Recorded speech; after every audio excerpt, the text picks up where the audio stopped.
Hello, എല്ലാവർക്കും sweet വേൾഡിൻ്റെ പുതിയൊരു വീഡിയോയിലേക്ക് സ്വാഗതം. അപ്പോൾ ഇന്ന് ഞാൻ വന്നിരിക്കുന്നത് നല്ലൊരു സോഫ്റ്റ് ആയിട്ടുള്ളൊരു സ്പോഞ്ച് കേക്കിൻ്റെ റെസിപ്പി ആയിട്ടാണ്. അപ്പോൾ ഈ ഒരു കേക്ക് എന്ന് പറയുമ്പോൾ നമുക്ക് ഓവനും ബീറ്ററും ഒന്നും ഇല്ലാതെയാണ് നമ്മൾ ചെയ്തെടുക്കുന്നത്. നല്ല സോഫ്റ്റാണ്, നല്ല പഞ്ഞി പോലെ ഇരിക്കുന്ന ഒരു കേക്കാണ്. അപ്പോൾ ഇത് നമുക്ക് വീട്ടിൽ തന്നെ നമുക്ക് ഓവനൊന്നും ഇല്ലാതെ തന്നെ ചെയ്തെടുക്കാം. അപ്പോൾ ഞാൻ ഈ വീഡിയോയിൽ കാണിക്കുന്നത് മുഴുവനായിട്ട് സ്കിപ്പ് ചെയ്യാതെ കാണുകയാണെങ്കിൽ നിങ്ങൾക്ക് ഈസി ആയിട്ട് ഈ ഒരു സ്പോഞ്ച് കേക്ക് വീട്ടിലുണ്ടാക്കിയെടുക്കാൻ വേണ്ടിയിട്ട് പറ്റും. അപ്പോൾ നമുക്കിത് എങ്ങനെയാണ് ചെയ്തെടുക്കുന്നതെന്ന് നോക്കാം. അപ്പോൾ വീഡിയോയിലേക്ക് കടക്കുന്ന മുൻപ് നിങ്ങൾ ഇതുവരെയായിട്ട് എൻ്റെ ചാനൽ സബ്സ്ക്രൈബ് ചെയ്തിട്ടില്ലെങ്കിൽ സബ്സ്ക്രൈബ് ചെയ്യുക. തൊട്ടപ്പുറത്തുള്ള ബെല്ലൈക്കൻ കൂടിയും പ്രസ് ചെയ്യുക. നിങ്ങൾ ബെല്ലൈക്കൻ പ്രസ് ചെയ്യുമ്പോൾ നിങ്ങളതിൽ ഓൾ എന്നുള്ള ഓപ്ഷൻ വേണം എനേബിൾ ചെയ്തിടാൻ വേണ്ടിയിട്ട്. അപ്പോൾ ഞാൻ പുതിയ വീഡിയോസ് അപ്ലോഡ് ചെയ്യുമ്പോൾ നിങ്ങൾക്ക് നോട്ടിഫിക്കേഷൻ കിട്ടും. അപ്പോൾ നമുക്ക് വീഡിയോയിലേക്ക് കിടക്കാം. അപ്പോൾ ആദ്യം തന്നെ നമുക്ക് വേണ്ടത് 1 കപ്പ് മൈദയാണ്. ഈ ഒരു കപ്പ് മൈദയിൽ നിന്ന് നമ്മൾ 1 ടീസ്പൂൺ മൈദ മാറ്റിയതിന് ശേഷം അതിലേക്ക് 1 ടീസ്പൂൺ കോൺഫ്ലവർ ചേർത്ത് കൊടുക്കാം. പിന്നെ നമുക്ക് വേണ്ടത് 1 കപ്പ് പൊടിച്ച പഞ്ചസാരയും 1/4 കപ്പ് സൺഫ്ലവർ ഓയിലാണ്. പിന്നെ നമുക്ക് വേണ്ടത് 2 മുട്ടയാണ്. ഈ ഒരു മുട്ടയുടെ എഗ് വൈറ്റും യോർക്കും നമ്മൾ സെപ്പറേറ്റ് ചെയ്തിട്ട് മാറ്റി വെക്കണം. ഈ ഒരു വൈറ്റ് മാറ്റി വെക്കുന്ന സമയത്ത് നമ്മുടെ മുട്ടയുടെ മഞ്ഞക്കരു തെരി പോലും ഇതിലേക്ക് വീഴാത്ത രീതിയിൽ വേണം നമ്മൾ മാറ്റി വെക്കാൻ വേണ്ടിയിട്ട്. അപ്പോൾ ഇനി നമുക്കിത് ഉണ്ടാക്കാൻ വേണ്ടി തുടങ്ങാം. അപ്പോൾ ആദ്യം നമ്മൾ മാറ്റി വെച്ചിരിക്കുന്ന എഗ് വൈറ്റ് നമുക്കിതിലേക്ക് ചേർത്ത് കൊടുക്കാം. ഇനി ഇത് നന്നായിട്ട് ബീറ്റ് ചെയ്തിട്ട് എടുക്കണം. അപ്പോൾ ബീറ്റ് ചെയ്യാൻ വേണ്ടിയിട്ട് ഇതുപോലത്തെ ഒരു വിസ്ക് ഉണ്ടെങ്കിൽ നിങ്ങൾക്ക് ഈസി ആയിട്ട് ബീറ്റ് ചെയ്യാം. നിങ്ങൾക്ക് ബീറ്റർ ഉണ്ടെങ്കിൽ ബീറ്റർ വെച്ചിട്ട് ചെയ്യാം. ഇല്ലാത്തവരാണെങ്കിൽ ഇതുപോലത്തെ ഒരു വിസ്ക് ഉണ്ടെങ്കിൽ നിങ്ങൾക്ക് ഈസി ആയിട്ട് ബീറ്റ് ചെയ്യാൻ പറ്റും. അപ്പോൾ വിസ്കും ഇല്ലെങ്കിൽ നിങ്ങൾക്ക് ഫോർക്ക് യൂസ് ചെയ്തിട്ടായാലും ബീറ്റ് ചെയ്യാം. അപ്പോൾ നമ്മൾ ഈ ഒരു മുട്ടയുടെ വെള്ളയിലേക്ക് നമ്മുടെ മഞ്ഞക്കരു വീഴുകയാണെങ്കിൽ നമുക്ക് ബീറ്റ് ചെയ്യുമ്പോൾ പതഞ്ഞിട്ട് നല്ല സ്റ്റിഫായിട്ട് വരില്ല. അപ്പോൾ ഇതുപോലെ കുറച്ചൊന്ന് പതഞ്ഞ് വരുന്ന സമയത്ത് ഇതിലേക്ക് നമുക്ക് ഒരു നുള്ളു ഉപ്പ് ചേർത്ത് കൊടുക്കാം. ഇനി ഇത് നന്നായിട്ട് മിക്സ് ആക്കിയിട്ട് എടുക്കാം.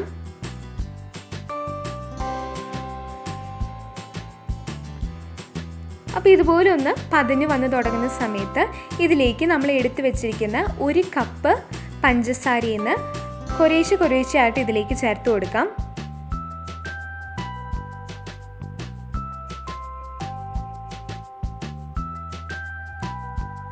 എന്നിട്ട് നമുക്ക് ഒന്ന് ബീറ്റ് ചെയ്തിട്ട് കൊടുക്കാം.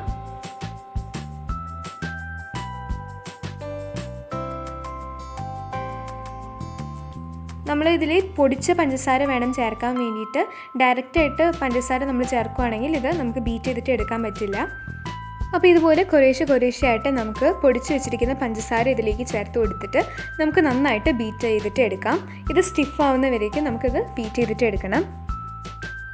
ഇപ്പോൾ നിങ്ങൾക്ക് കാണാൻ പറ്റുന്നുണ്ടാവും കുറേശ്ശെയായിട്ട് ഇതുപോലെ തിക്കായിട്ട് വരുന്നുണ്ട്. അപ്പോൾ നമ്മൾ ഒറ്റയടിക്ക് തന്നെ ഈ പഞ്ചസാര ഇട്ട് കൊടുക്കരുത്. ഇതുപോലെ കുറേശ്ശെ ചേർത്ത് കൊടുത്താലാണ് നമുക്ക് ബീറ്റ് ചെയ്തിട്ട് നല്ല സ്റ്റിഫായിട്ട് വരത്തുള്ളൂ.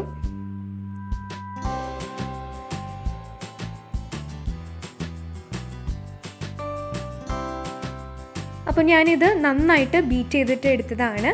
അപ്പോൾ ഈ ഒരു തിക്നെസ്സൊക്കെ നമുക്ക് മതിയാവും.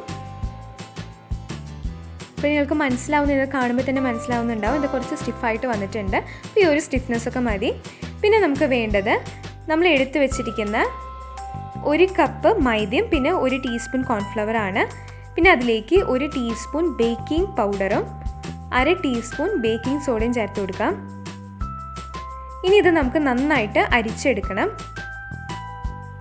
പിന്നെ നമുക്ക് വേണ്ടത് 1/2 ഗ്ലാസ് റൂം ടെമ്പറേച്ചറിലുള്ള പാലാണ്.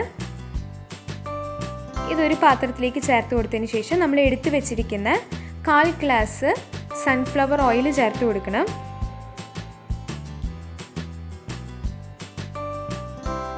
ഇനി ഇത് നമ്മൾ സ്റ്റൗവിലേക്ക് വെച്ചതിന് ശേഷം ഒരു 2 മിനിറ്റ് നമുക്കിതൊന്ന് ചൂടാക്കിയിട്ട് എടുക്കാം. ഇനി ഇതൊന്ന് നന്നായിട്ട് മിക്സ് ആക്കിയിട്ട് എടുക്കണം. ഇത് ജസ്റ്റ് ഒന്ന് ചൂടായാൽ മാത്രം മതിയാവും. ഇതുപോലെ കുഞ്ഞി ബബിൾസൊക്കെ വന്ന് തുടങ്ങിയാൽ മതിയാവും. അപ്പോൾ നമുക്ക് ഫ്ലെയിം ഓഫ് ചെയ്യാം. ഇനി നമ്മൾ ചൂടാക്കിയിരിക്കുന്ന ആ ഒരു മിക്സ് നമ്മുടെ ഡ്രൈ ഇൻഗ്രീഡിയൻസിലേക്ക് ചേർത്ത് കൊടുക്കാം. പിന്നെ നമ്മൾ ഇതിലേക്ക് എടുത്തു വെച്ചിരിക്കുന്ന 2 മുട്ടയുടെ മഞ്ഞ ഇതിലേക്ക് ചേർത്ത് കൊടുക്കാം. ഇനി ഇത് നന്നായിട്ട് മിക്സ് ആക്കിയിട്ട് എടുക്കണം. മിക്സ് ആക്കുന്ന സമയത്ത് നിങ്ങൾക്ക് കുറച്ച് ഡ്രൈ ആയിട്ട് ഫീൽ ചെയ്യുകയാണെങ്കിൽ നിങ്ങൾ റൂം ടെമ്പറേച്ചറിലുള്ള പാൽ ഇതിലേക്ക് കുറേശ്ശെയായിട്ട് ചേർത്ത് കൊടുക്കാം. പിന്നെ നമ്മൾ ശ്രദ്ധിക്കേണ്ടത് നമ്മൾ ഏതൊരു കേക്ക് ഉണ്ടാക്കുകയാണെങ്കിലും നമ്മളത് മിക്സ് ചെയ്യുന്ന സമയത്ത് സർക്കുലർ മോഷനിലാണ് നമ്മളിത് മിക്സ് ആക്കി എടുക്കേണ്ടത്. ഈ ഒരു കൺസിസ്റ്റൻസിയിലാണ് നമ്മുടെ ബാറ്ററി ഇരിക്കേണ്ടത്. ഇനി നമുക്കിതിലേക്ക് 1 ടീസ്പൂൺ എസൻസ് ചേർത്ത് കൊടുക്കാം. ഞാനിവിടെ ചേർത്ത് കൊടുത്തിട്ടുള്ളത് പൈനാപ്പിൾ എസൻസ് ആണ്. നിങ്ങൾക്ക് ഏതൊരു എസൻസും ചേർത്ത് കൊടുക്കാം, വാനിലയോ അങ്ങനെ ഏതെങ്കിലും ഒരു ഫ്ലേവർ ചേർത്ത് കൊടുക്കാം. ഇനി ഇത് നന്നായിട്ട് മിക്സാക്കി എടുക്കണം. ഇനി നമുക്ക് ചെയ്യേണ്ടത് നമ്മൾ ബീറ്റ് ചെയ്ത് വെച്ചിരിക്കുന്ന മുട്ടയുടെ വെള്ളയിലേക്ക് നമുക്ക് കുറേശ്ശായിട്ട് നമ്മൾ എടുത്ത് വെച്ചിരിക്കുന്ന ആ ഒരു ബാറ്റർ ചേർത്ത് കൊടുക്കാം.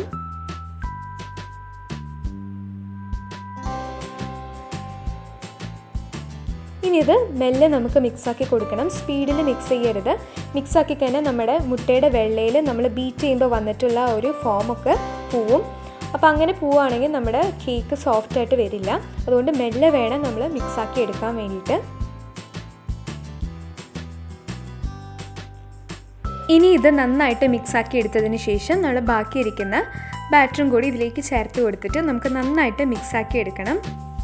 നമ്മുടെ മുട്ടയുടെ വെള്ള ബീറ്റ് ചെയ്യുന്ന സമയത്ത് നല്ല സ്റ്റിഫായിട്ട് ബീറ്റ് ചെയ്ത് കാരണമാണ് നമ്മൾ ബേക്ക് ചെയ്ത് കഴിയുമ്പോൾ നമ്മുടെ കേക്ക് നല്ല സോഫ്റ്റായിട്ട് വരുന്നത്, അല്ലെങ്കിൽ നല്ല ഹാർഡായിട്ടായിരിക്കും ഇരിക്കുന്നത്. പിന്നെ നമ്മൾ ശ്രദ്ധിക്കേണ്ടത് ഇതുപോലെ തന്നെ നമ്മൾ മിക്സ് ചെയ്യുന്ന സമയത്ത് നമ്മൾ മെല്ലെ വേണം മിക്സ് ചെയ്യാൻ വേണ്ടിയിട്ട്. നമ്മൾ സ്പീഡിൽ മിക്സ് ചെയ്യുകയാണെങ്കിൽ നമ്മൾ ബീറ്റ് ചെയ്തിട്ട് വരുന്ന ആ ഒരു സ്റ്റിഫ്നെസ്സും അതിലുള്ള ആ ഒരു പതയും ഒക്കെ പോയിട്ട് നമ്മുടെ കേക്ക് നല്ല ഹാർഡാവാനുള്ള സാധ്യതയുണ്ട്. അതുകൊണ്ട് തന്നെ നമ്മൾ നല്ല മെല്ലെ വേണം നമ്മൾ മിക്സാക്കി എടുക്കാൻ വേണ്ടിയിട്ട്. അപ്പോൾ ഞാനിത് നന്നായിട്ട് മിക്സാക്കി എടുത്തിട്ടുണ്ട്. പിന്നെ നമ്മൾ എടുത്ത് വെച്ചിരിക്കുന്ന നമ്മുടെ കേക്ക് ടിന്നിലേക്ക് ഇതുപോലെ ഒഴിച്ചു കൊടുക്കാം. ഇങ്ങനെ ഒഴിച്ചു കൊടുക്കുമ്പോൾ ഇതുപോലെ ഒരു ഫോൾഡിങ് വരുന്നില്ലേ, ഇങ്ങനെ ഒരു ഫോൾഡിങ് വരികയാണെങ്കിൽ നമുക്ക് ഉറപ്പിക്കാം നമ്മുടെ ബാറ്റർ നല്ല കറക്റ്റ് കൺസിസ്റ്റൻസിയിലാണ് ഇരിക്കുന്നത് എന്നുള്ളത്. ഇത് നമ്മൾ ജസ്റ്റ് ഒന്ന് ടാപ്പ് ചെയ്തതിന് ശേഷം നമ്മൾ 10 മിനിറ്റ് മുൻപ് പ്രീഹീറ്റ് ചെയ്ത് വെച്ചിരിക്കുന്ന കുക്കറിലേക്ക് ഇത് വെച്ച് കൊടുക്കാം. അടിയിൽ ഇതുപോലെ ചെറിയൊരു സ്റ്റാൻഡ് വെച്ച് കൊടുത്തിട്ട് അതിൻ്റെ മുകളിലാണ് നമ്മൾ കേക്ക് ടിന്ന് വെക്കേണ്ടത്. ഇനി നമ്മൾ വിസിലും ഗാസ്കറ്റും എല്ലാം എടുത്തതിന് ശേഷം ഒരു അരമണിക്കൂർ നേരം നമുക്കിത് ബേക്ക് ചെയ്യാൻ വേണ്ടിയിട്ട് മാറ്റി വയ്ക്കാം. അപ്പോൾ ഒരു 30 മിനിറ്റ്സിന് ശേഷം നമ്മളിത് തുറന്ന് നോക്കുന്ന സമയത്ത് നമ്മുടെ കേക്ക് നല്ല സൂപ്പറായിട്ട് പൊങ്ങി വന്നിട്ട് റെഡി ആയിട്ടുണ്ട്. അപ്പോൾ ഞാൻ ആദ്യത്തെ ഒരു 5 മിനിറ്റ് ഫുൾ ഫ്ലെയിമിലും പിന്നെ എല്ലാതും ലോ ഫ്ലെയിമിലിട്ടിട്ടാണ് ഇത് കുക്ക് ചെയ്തിട്ടുള്ളത്. അപ്പോൾ ഇനി നമ്മളൊരു ടൂത്ത് പിക്ക് വെച്ചിട്ട് ഇതൊന്ന് കുത്തി നോക്കാം. നമ്മൾ ടൂത്ത് പിക്കിൽ ഇത് ഒട്ടി പിടിക്കുകയാണെങ്കിൽ നമ്മുടെ കേക്ക് വെന്തിട്ടുണ്ടാവില്ല. അപ്പോൾ നമ്മുടെ ടൂത്ത് പിക്കിൽ ഒന്നും ഒട്ടി പിടിച്ചിട്ടില്ല. അപ്പോൾ ഇത് കറക്റ്റായിട്ട് ബേക്ക് ആയിട്ടുണ്ട്. പിന്നെ നമുക്കിത് പുറത്തേക്ക് എടുത്ത് വെക്കാം. അപ്പോൾ ഞാനിത് കേക്ക് ടിന്നിൽ നിന്ന് എടുത്ത് മാറ്റിയിട്ടുണ്ട്. ഇനി ഇത് നന്നായിട്ട് ചൂടാറിയതിന് ശേഷമാണ് നമ്മളിത് കട്ട് ചെയ്യേണ്ടത്. അപ്പോൾ അതുവരെയ്ക്കൊന്ന് നമുക്ക് വെയിറ്റ് ചെയ്യാം. പിന്നെ നമ്മൾ ശ്രദ്ധിക്കേണ്ടത് നമ്മുടെ കേക്ക് ടിന്ന് നമ്മൾ കുക്കറിലേക്ക് ഇറക്കി വെക്കുന്ന സമയത്ത് ഇടയ്ക്കിടയ്ക്ക് തുറന്ന് നോക്കരുത്. ഒരു 20 മിനിറ്റ്സ് അല്ലെങ്കിൽ 25 മിനിറ്റ്സിന് ശേഷം മാത്രം നമ്മൾ തുറന്ന് നോക്കിയാൽ മതിയാവും. അങ്ങനെ ഇടയ്ക്ക് വെച്ച് തുറക്കുകയാണെങ്കിൽ നമ്മുടെ കേക്ക് പൊങ്ങിയിട്ടുള്ളതെല്ലാം അങ്ങനെ തന്നെ താഴ്ന്നു പോവും. അപ്പോൾ ഇത് ചൂടാറി കഴിയുമ്പോൾ നമുക്കിതിൻ്റെ മുകളിലുള്ള ബട്ടർ പേപ്പറൊക്കെ എടുത്ത് മാറ്റാം.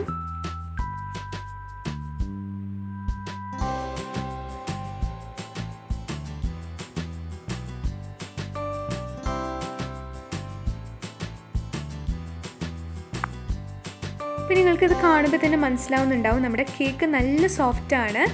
അപ്പോൾ ചില കേക്കൊക്കെ നമ്മൾ ബേക്ക് ചെയ്തെടുക്കുമ്പോൾ അടിഭാഗത്തൊക്കെ ചിലത് ഹാർഡായിട്ട് കാണും. അപ്പോൾ ഈ ഒരു കേക്ക് നല്ല സോഫ്റ്റാണ്, പഞ്ഞി പോലെയാണ് ഇരിക്കുന്നത്. അപ്പോൾ ഞാൻ നിങ്ങൾക്കിത് കാണിച്ചു തരാം.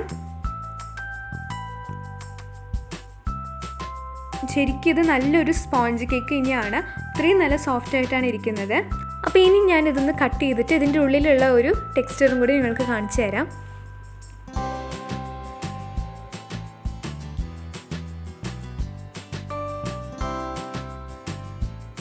നമ്മൾ ഓവനിൽ ചെയ്യുന്ന പോലെ തന്നെയാണ് ഇതിൻ്റെ ഒരു ടെക്സ്ചറൊക്കെ വന്നിട്ടുള്ളത്.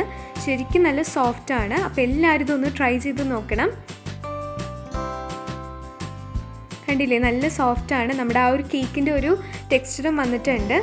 അപ്പോൾ എല്ലാവരും ഈ ഒരു കേക്ക് നിങ്ങളുടെ വീട്ടിലൊന്ന് ട്രൈ ചെയ്ത് നോക്കണം. ട്രൈ ചെയ്തതിന് ശേഷം നിങ്ങളുടെ അഭിപ്രായങ്ങളെല്ലാം മറക്കാതെ കമൻറ്റ് ബോക്സിൽ അറിയിക്കണം. അപ്പോൾ വീഡിയോ എല്ലാവർക്കും ഇഷ്ടപ്പെട്ടെന്ന് വിശ്വസിക്കുന്നു. ഇഷ്ടപ്പെട്ടെങ്കിൽ ലൈക്ക് ചെയ്യാനും സബ്സ്ക്രൈബ് ചെയ്യാനും ആരും മറക്കല്ലേ. താങ്ക്